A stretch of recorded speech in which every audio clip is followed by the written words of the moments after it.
Bonjour, bonjour à toutes, bonjour à tous. Nouvelle vidéo à destination du public de première et nous abordons ici la dernière œuvre complète de l'année. Attention, gros morceau, je sais que la situation est compliquée, le lycée a été fermé pendant 15 jours avec le Covid, mais le ministre nous demande de travailler sur les 4 œuvres complètes. Donc après avoir travaillé en poésie sur les fleurs du mal, après avoir travaillé sur Montaigne dans l'argumentation, après avoir travaillé sur Lagarce juste la fin du monde dans le théâtre, nous voici avec La princesse de Clèves, Madame de Lafayette, le roman, le gros morceau, 1678, Madame de Lafayette. On est en plein règne de Louis XIV. 1678, date de publication de ce roman. C'est l'époque de La Fontaine. Molière est décédé depuis quelques années. Ça fait 1 an que Racine a fait représenter Phèdre en 1677. Donc, on est vraiment, voilà, La Bruyère, La Rochefoucauld, tous ces grands auteurs, donc Madame de Lafayette. On est en plein dans le mouvement du classicisme. Vous en avez entendu parler l'année dernière en seconde, très certainement, si vous avez fait une tragédie de Racine. Les gens qui m'ont eu, vous avez fait Andromaque, donc vous en avez entendu parler. Je ne saurais trop vous conseiller de vous procurer une édition, spéciale bac comme celle-ci, tout pour réussir le bac, idem, le bac, voilà, ou encore nouveau pour les programmes de première. Ces éditions, c'est simple, elles vous donnent beaucoup de renseignements, voilà, par exemple sur le classicisme, voire même il y a quasiment des extraits entiers qui sont expliqués, ce qui est quand même assez pratique pour préparer l'oral du bac en grande partie en distanciel, comme c'est le cas maintenant. Premier extrait, un classique de chez Classique, un portrait, un passage de description. Nous sommes dans la première partie. Dans cette édition Nathan, nous sommes situés à la page 23. Vraiment ce qu'on appelle dans le jargon un peu familier une tarte à la crème. C'est-à-dire vraiment un texte connu de tous les enseignants de français, qui tombe très souvent, y compris dans les anciens programmes. C'est le passage du portrait de la princesse de Clèves qui commence par « Il parut alors une beauté à la cour ». Donc on est vraiment dans quelque chose d'extrêmement célèbre, un passage vraiment très réputé. Alors, il convient, avant d'entrer dans ce passage, il convient de le contextualiser.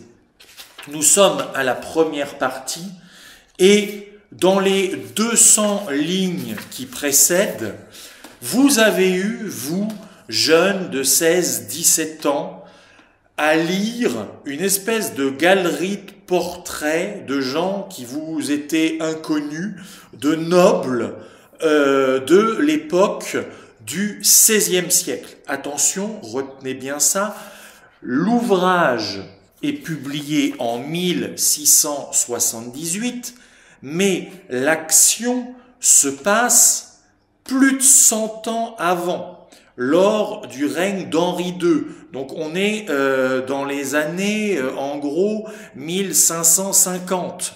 Donc 120, 130 ans avant. Ne dites pas que l'histoire se passe à l'époque de Madame de Lafayette. Non, c'est pas du tout le cas. Il y a 120 ou 130 ans. C'est comme maintenant en 2020, si vous écriviez un roman qui se déroule dans le Paris de 1900. Voilà, donc il y a un écart temporel. Bon, il se trouve que la différence, c'est que, par exemple, pour Madame de Lafayette et la cour de Louis XIV, les références sont assez claires parce que le système politique n'a pas changé et les grandes familles de la noblesse sont toujours à peu près les mêmes. Donc ce sont des grands noms, si je puis dire, des dynasties, voilà. Et 120 ans après, bon, tous ces noms parlent aux lecteurs de 1678. En revanche, c'est possible qu'il vous parle déjà à vous beaucoup moins. Et à moi y compris, nous ne sommes pas des enseignants d'histoire, nous ne sommes pas Stéphane Bern, des spécialistes des membres de la royauté du milieu du XVIe siècle. Bon, donc, avant même notre extrait, il faut que vous le contextualisiez. Il y a donc 200 lignes où on vous parle, par exemple, vous voyez, moi je le mets au surligneur, alors on vous parle de Diane de Poitiers, on vous parle de Élisabeth de France, on vous parle de Marie Stuart, on vous parle de la reine, sa belle-mère et de madame, vous voyez, je mets tout ça. Alors c'est pour ça que c'est très riche, ce genre d'édition, ça vous aide beaucoup, parce que tout vous est expliqué en notes en bas, vous voyez, moi je mets du surligneur, je suis pas plus malin, j'ai besoin de pense-bête, j'ai besoin de me repérer. La fille aînée d'Henri II qui épouse le roi d'Espagne Philippe II, Marguerite de France qui est la sœur d'Henri II, Antoine de Bourbon qui deviendra le futur Henri IV. Alors Henri IV je connais, mais voilà, père du futur Henri IV. Bon, le roi de Navarre, vous voyez, on vous en parle. Bon, et ça n'en finit pas. François de Vendôme, le connétable, le duc de Montmorency, le fils aîné du connétable. Bon, tous ces gens-là, pour nous, ils datent d'il y a 500 ans. Nous ne les connaissons pas. Mais après tout, d'une manière familière, en fait, il faut lire ce début de roman comme une sorte de voici ou de closer moderne. Après tout, combien de fois on entend parler de Harry, de Meghan, de leur fille Archie, et de Kate Middleton avec son mari, et puis du prince Charles, et de Diana, et de la reine Elisabeth, et du prince Truc, et du prince Andrew, et de ceci et de cela. C'est en Angleterre. Après tout, qu'est-ce qu'on en a à faire? Et puis, il faut se dire la même chose. Ces gens-là, dans 200 ans, ils seront aussi inconnus de tout le monde que un certain nombre de ces personnes ici. Donc, en fait, il ne faut pas se bloquer en disant « Oh là là, c'est quoi tous ces princes, ces ducs, ces marquis, ces comtes, ces connétables d'il y a 500 ans, ça me prend la tête, oh là là là là. » Non, en fait, il faut lire ça comme une sorte de gossip, de voici, de closer. Voilà. Et en fait, ce qu'il faut retenir de ça, c'est que Madame de Lafayette nous fait une espèce de galerie de portraits pour nous signifier qu'on a affaire à une espèce de, comment dire, de panier de crabes. C'est-à-dire que cette cour, il y a le roi, il y a des femmes, et en fait, il y a des clans qui se constituent, il y a des luttes d'influence. C'est-à-dire que le roi, il y a sa mère, il y a son épouse, et puis il y a de la famille. Et tout ça, en fait, il y a, si je puis dire, deux grands camps qui s'affrontent par lutte d'influence pour obtenir le plus de pouvoir possible. Donc, il ne faut pas vraiment se bloquer, se focaliser sur ces personnages. Vous voyez, quand on vous parle de la duchesse douairière de Lorraine, et puis l'infante d'Espagne, et le prince Orange, Philippe II, bon, vous avez plein de noms. Lisez cela comme une sorte de magazine People. Pardon pour l'anachronisme, hein, je suis désolé, mais faut le voir vraiment comme ça. À moins que vous vouliez entreprendre des études d'histoire spécialisées sur la Renaissance française et les joutes politiques, mais en niveau première pour préparer l'oral du bac de français, faut pas, on peut pas rentrer à ce point-là. Donc faut vraiment, en fait, arriver à dégager l'image d'une cour royale dans laquelle un certain nombre de coups bas sont permis.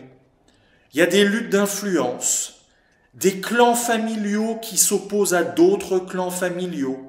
Ce qui est très intéressant, c'est qu'il y a beaucoup de femmes, et des femmes qui ont du pouvoir, des femmes qui cherchent à influencer le roi, des femmes qui ne se laissent pas faire. Voilà. Donc, on a l'image d'une cour un petit peu dangereuse, avec des chausses-trappes, des pièges, des guet-apens. Et là arrive, à cette ligne ici 216, arrive notre héroïne, et on a « Il parut alors une beauté à la cour qui attira les yeux de tout le monde, et l'on doit croire que c'était une beauté parfaite, puisqu'elle donna de l'admiration dans un lieu où l'on était si accoutumé à voir de belles personnes. » Bien, pourquoi depuis 10 minutes je vous parle du contexte? Parce que arrive cette espèce de jeune femme innocente, qui va être l'héroïne, hein, ça va être la future princesse de Clèves. Alors, son nom de jeune fille, c'est Mademoiselle de Chartres. Elle arrive dans ce milieu, un milieu un peu de gens rusés, pleins de roueries, des gens... ça donnera, un siècle plus tard, les liaisons dangereuses de Laclos. Hein, ni plus ni moins, ça sera à peu près la version 2.0, plus cynique, un petit peu plus olé, mais les liaisons dangereuses, ça va être ces choses-là poussées à l'extrême, parce que bien évidemment, vous avez lu le livre, je l'espère, ou alors lisez-le, Mademoiselle de Chartres, qui deviendra la princesse de Clèves, elle est quand même assez éloignée de Madame de Merteuil. C'est un léger euphémisme que de le dire. Bref, fin de la parenthèse. Donc, il faut vraiment qu'avec le « Il parut alors une beauté à la cour qui attira les yeux de tout le monde », vous ayez en tête que cette jeune fille qui a une quinzaine d'années arrive innocente, j'ai envie de dire vierge, mais dans tous les sens du mot, dans un univers véritablement plein de traquenards, avec des gens qui ne sont pas enclins à lui faire des cadeaux, avec des gens qui sont prêts à lui glisser une peau de banane, avec des gens, des jaloux, des envieux, voilà, et un certain nombre, on peut dire, de prédateurs, notamment chez les hommes, puisqu'elle est très très belle. Donc vous avez d'emblée, dans le début de notre passage, un lexique dithyrambique à propos de la beauté de cette jeune fille, qui, notez-le, ici est encore anonyme. On ne donne pas son nom, on dit une beauté. Hein, on a l'indéfini une, c'est vague, une beauté. Donc premier contact avec celle qui deviendra bientôt la princesse de Clèves, c'est un contact via le physique, avec un lexique mélioratif, voilà, une beauté à la cour qui attira les yeux de tout le monde, et l'on doit croire que c'était une beauté parfaite puisqu'elle donna de l'admiration dans un lieu où l'on était si accoutumé à voir de belles personnes. Donc, elle arrive dans cette cour un petit peu, si je puis dire, blasée, des gens un peu revenus de tout, un peu presque cyniques, vous voyez, tout le monde jeune et riche, comme dirait l'autre, hein, un grand poète contemporain, jeune et riche. Les gens sont beaux, les gens sont bien habillés, c'est la cour royale, et voilà, ils sont un petit peu revenus de tout, et arrivent là-dedans encore mieux qu'eux.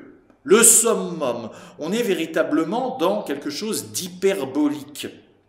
Donc, et je vais devoir arrêter là ce premier extrait, ça a été un petit peu long, mais il est important de contextualiser les choses. Si vous tombez sur cet extrait au bac, il vous convient d'expliquer, de redonner un peu ce que je vous ai dit. Les pages qui précèdent servent à présenter une cour royale de manière détaillée, avec toutes les influences politiques, les tensions qu'il y a à l'intérieur, et arrive d'un seul coup un souffle d'air frais, une jeune fille innocente, très belle, et que tout le monde va admirer. Et on se retrouve tout de suite pour une deuxième vidéo.